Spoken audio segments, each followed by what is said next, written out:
사랑하는 라크로스 세수만교회 성도 여러분 안녕하세요. 8월 16일 주일 메시지를 전해드리겠습니다. 오늘 말씀은 금식에 대한 말씀입니다. 금식은 경건의 상징이라고 볼 수 있습니다.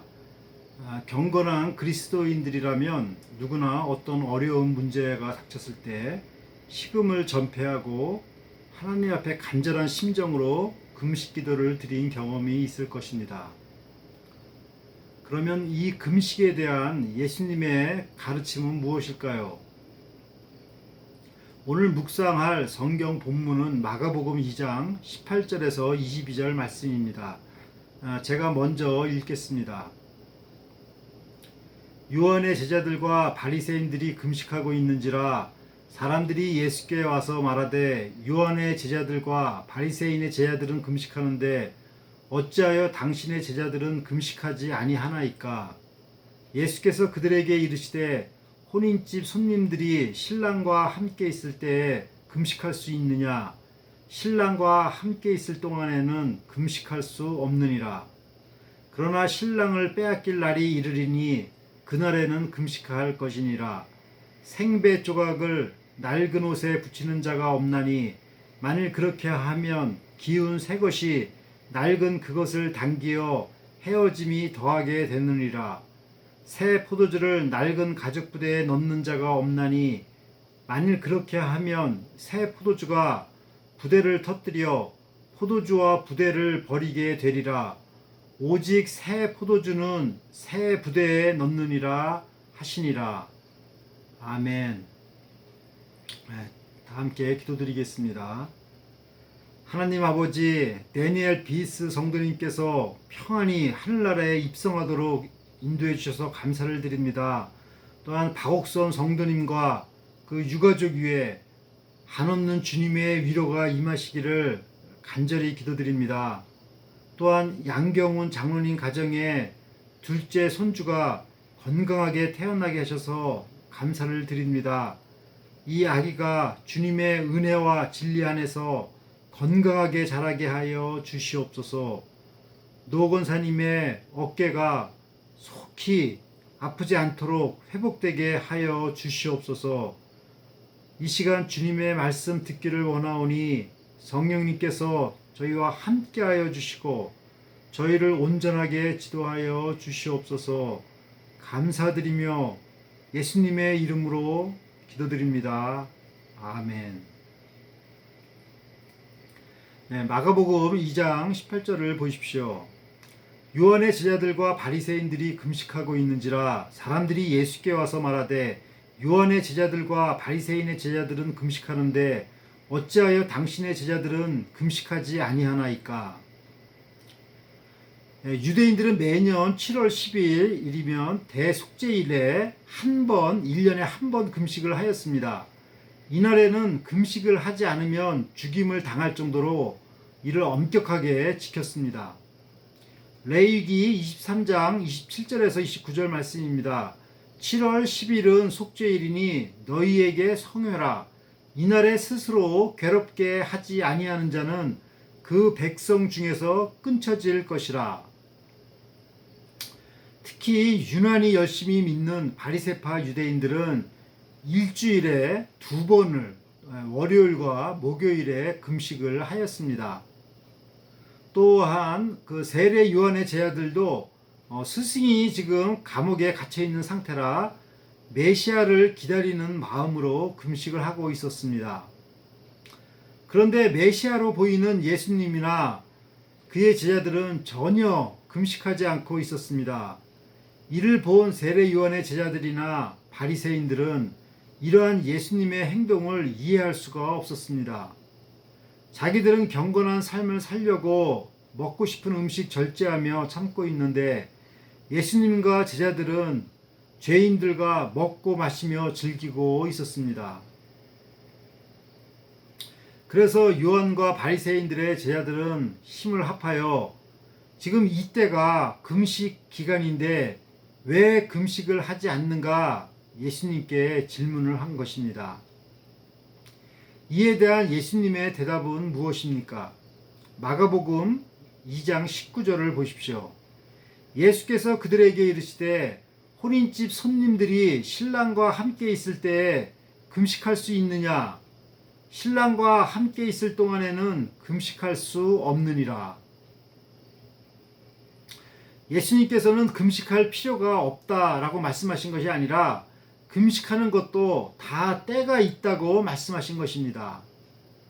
그리고는 결혼식 피로연을 예로 들어 설명을 하였습니다. 그러면 예수님께서는 왜 금식에 대한 질문에 갑자기 결혼식 피로연을 예로 들으신 것일까요? 여기에 기독교 복음의 특징적인 면이 잘 나타나 있습니다. 예수님의 가르침은 진정한 경건한 삶은 고행하는 삶이 아니라 예수님을 믿으며 결혼식 축제와 같은 즐거운 마음으로 살라는 것입니다. 요한복음에서 소개하는 첫 번째 기적도 가나의 혼인 잔치집에서 이루어진 것처럼 하나님의 나라는 마치 결혼식 축제와 같다는 것입니다. 그런데 사람들은 진정한 경건은 자기의 몸을 학대하고 고행하며 슬픈 기색을 띠며 사는 것이 경건한 삶이라고 생각한다는 것입니다. 대부분의 종교가 이렇습니다. 자신들의 고행을 통해서 구원을 얻고자 합니다. 이것은 복음이 아닙니다. 복음은 결혼 축제와 같이 기쁨이 충만한 것입니다. 왜냐하면 복음은 어떤 죄인도 예수님을 믿으면 구원을 받게 되기 때문입니다.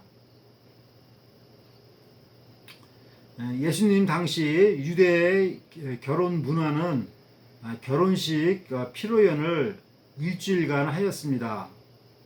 이때만큼은 결혼식에 참석한 사람들도 모든 율법이나 군대의 병역 의무 이런 모든 것들을 면제를 받았습니다. 이때만큼은 모든 의무가 예외가 되어서 자유를 갖는 축제의 시간이 되었습니다. 그런데 만일 어떤 사람이 결혼식 피로연장에서 맛있는 음식을 앞에 놓고 나 오늘 금식이야 라고 하며 금식 기도를 하고 있다면 이것처럼 어색한 것도 없을 것입니다. 그러므로 예수님께서 말씀하시는 참된 경건은 결혼식 피로연과 같이 신랑 되신 예수님과 함께 즐거워하는 삶입니다. 그러면 언제 금식해야 합니까? 마가복음 2장 20절을 보십시오. 그러나 신랑을 빼앗길 날이 이르리니 그 날에는 금식할 것이니라. 신랑이 빼앗길 날에는 금식을 해야 합니다. 즉 신랑이 죽고 장례식을 치를 때 그때는 함께 슬퍼하며 금식을 해야 하는 것입니다. 이것은 예수님께서 앞으로의 자신의 죽음을 암시하신 말씀이기도 합니다. 이때는 누가 시킨다고 금식을 하는 것이 아니라 예수님의 제자들이라면 자발적으로 더 많은 시간에 금식을 하게 될 것입니다. 그러면 성경에서 말씀하시는 참된 금식은 무엇입니까? 이사야서 58장 6절 말씀입니다. 나의 기뻐하는 금식은 흉악의 결박을 풀어주며 멍에의 줄을 끌어주며 압제당하는 자를 자유케 하며 모든 멍에를 꺾는 것이 아니겠느냐. 또 줄인 자에게 내 식물을 나눠주며 유리하는 빈민을 내 집에 들이며 벗은 자를 보면 입히며 또 내 고륙을 피하여 스스로 숨지 아니하는 것이 아니겠느냐. 그러므로 진정한 금식은 오직 남을 위한 희생적인 삶이 되어야 하는 것입니다. 이것이 참된 경건의 삶이 아니겠습니까? 이런 곳에 자기 주장이 옳다는 다툼이 있겠습니까? 자기 생각을 다 내려놓고 남을 돌아보아야 합니다. 그런데 바리새인들의 금식은 어떠했습니까? 누가복음 18장 12절에서 13절 말씀입니다. 나는 일에 2번씩 금식하고 또 소득의 11조를 드리나이다 하고 세리는 멀리 서서 감히 눈을 들어 하늘을 우러러 보지도 못하고 다만 가슴을 치며 가로되 하나님이여 불쌍히 여기옵소서 나는 죄인이로소이다 하였느니라. 이것은 바리새인과 세리의 기도 내용입니다. 하나님께서는 누구의 기도를 기뻐하셨겠습니까? 바리새인은 금식을 통해서 자신과 남을 비교해서 자신이 더 거룩한 삶을 살고 있다고 자랑하는 것입니다. 그러나 주님께서는 이런 외형적인 것보다도 내면적인 것을 말씀하시는 것입니다. 사람에게 보이려고 하지 말라는 것입니다. 또한 사람에게 자랑하지 말라는 것입니다. 마가복음 2장 21절을 보십시오. 생배 조각을 낡은 옷에 붙이는 자가 없나니 만일 그렇게 하면 기운 새 것이 낡은 그것을 당기어 헤어짐이 더하게 되느니라. 생배 조각은 새로운 옷감입니다. 낡은 옷이 해져서 기우려고 할 때 새로운 옷감으로 이렇게 땜빵을 하면 더 나을 것 같지만 빨래를 하고 나면 새 옷감은 수축하여서 낡은 옷을 더 당기게 되어 오히려 낡은 옷이 더 쉽게 망가지게 됩니다. 이것은 새로운 옷감과 또 낡은 옷이 함께 이렇게 공존할 수 없다는 것을 가르쳐 주시는 비유의 말씀입니다. 이는 마치 우리가 예수님을 만나 새로운 삶을 살려고 할 때 옛 습관의 삶과 함께 같이 갈 수가 없다는 것입니다. 옛날에 즐기던 옛 습관들이 그대로 남아 있다면 예수님을 믿은 후에도 발목을 잡아 더 망가진 삶을 살게 된다는 것입니다. 그러므로 예수님을 믿었다면 과감하게 옛 습관을 청산해야 합니다. 예를 들어 결혼 전에 사귀던 연인을 잊지 못하고 결혼하고도 계속 그 헤어진 연인을 생각한다면 그 사람의 그 인생은 옷이 찢겨지듯이 실패할 수밖에 없을 것입니다. 그러므로 예수님을 믿은 후로는 옛 생활을 깨끗하게 청산해야 하는 것입니다. 마가복음 2장 22절을 보십시오. 새 포도주를 낡은 가죽 부대에 넣는 자가 없나니 만일 그렇게 하면 새 포도주가 부대를 터뜨려 포도주와 부대를 버리게 되리라. 오직 새 포도주는 새 부대에 넣느니라 하시니라. 새 포도주는 발효성이 강해서 낡은 가죽 부대에 넣으면 폭발하게 됩니다. 그러면 가죽 부대도 버리게 되고 포도주도 버리게 됩니다. 둘 다 망하는 것입니다.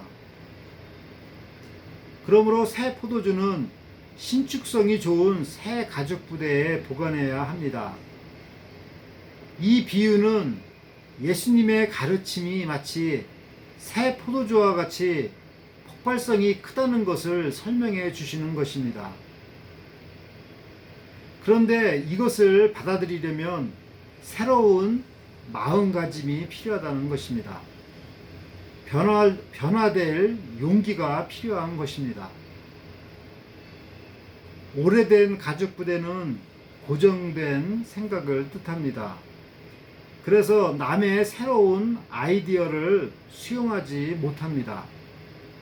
남의 의견을 듣기보다는 자기 의견이 옳은 것이라고 주장만 하게 됩니다. 자기 주장만 옳다고 한다면 결국 새로운 아이디어를 받아들이지 못하고 망가지게 됩니다. 그러므로 우리는 우리 마음의 근육을 신축성 있게 바꾸려는 자세가 필요합니다. 로마서 12장 2절 말씀입니다.